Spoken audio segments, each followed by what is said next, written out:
Hai hai, halo, assalamualaikum warahmatullahi wabarakatuh. Teman-teman semua, perkenalkan, nama aku Zalza Sariski dari Pendidikan Khusus Universitas Negeri Jakarta. Di sini saya akan menjelaskan sedikit tentang implementasi penggunaan teori dasar untuk modifikasi perilaku anak autis, yaitu conditioning response theory, operant conditioning, dan modeling. Yuk kita simak. Sebelumnya, aku akan membahas tentang modifikasi perilaku. Apa sih modifikasi perilaku? Modifikasi perilaku merupakan cara mengubah perilaku dengan menerapkan prinsip-prinsip belajar. Perilaku merupakan suatu tindakan yang dapat diamati, digambarkan, dicatat, diukur oleh orang lain atau pelakunya sendiri. Modifikasi perilaku merupakan upaya, proses, atau tindakan untuk mengubah perilaku dengan menerapkan prinsip-prinsip belajar yang teruji secara sistematis untuk mengubah perilaku maladaptif menjadi perilaku adaptif. Lalu ada 3 ilmuwan yang menerapkan teori belajar. Yang pertama ada Ivan Pavlov. Teori classical conditioning atau response conditioning merupakan suatu model pembelajaran yang menggunakan stimulus untuk membangkitkan rangsangan secara ilmiah melalui stimulus lain. Yang kedua ada Bev Skinner. Teori operant conditioning merupakan salah satu teori belajar yang membahas asal mula dari perilaku yang melahirkan perubahan perilaku dari beberapa pengulangan perilaku individu.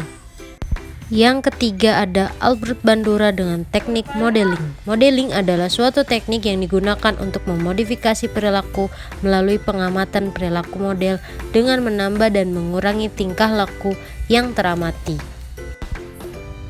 Lalu, contoh kasus yang akan saya bahas adalah masalah perilaku yang ditunjukkan oleh anak dengan gangguan autisme.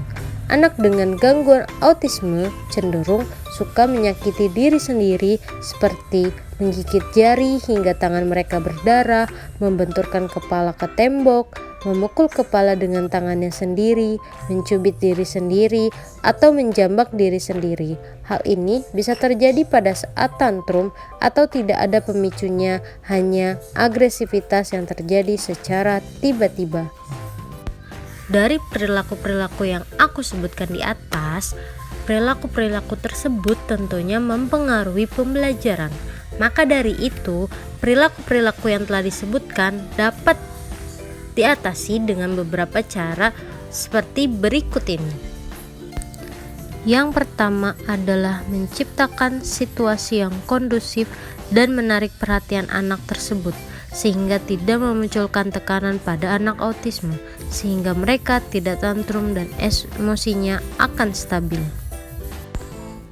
Lalu yang kedua adalah mencari tahu penyebab terjadinya jika anak tersebut marah, kemudian ditenangkan dengan cara yang baik.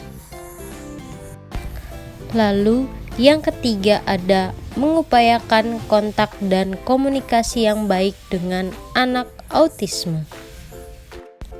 Lalu yang terakhir adalah memberikan anak penguatan atau reinforcement. Lalu apa sih reinforcement itu?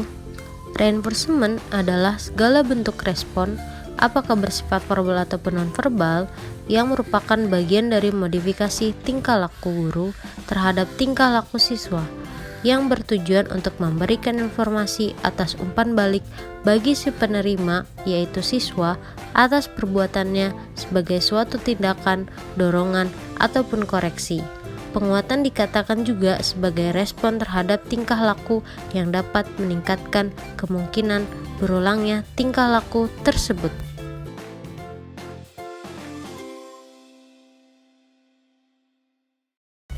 Lalu di sini ada contoh My Daily Behavior Monitoring.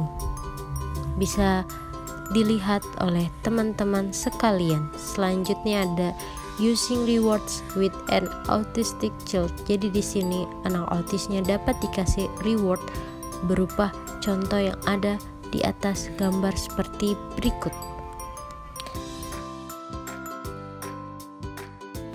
Lalu di sini saya juga menambahkan reinforcement versus bribery yang bisa dapat teman-teman baca. Terima kasih.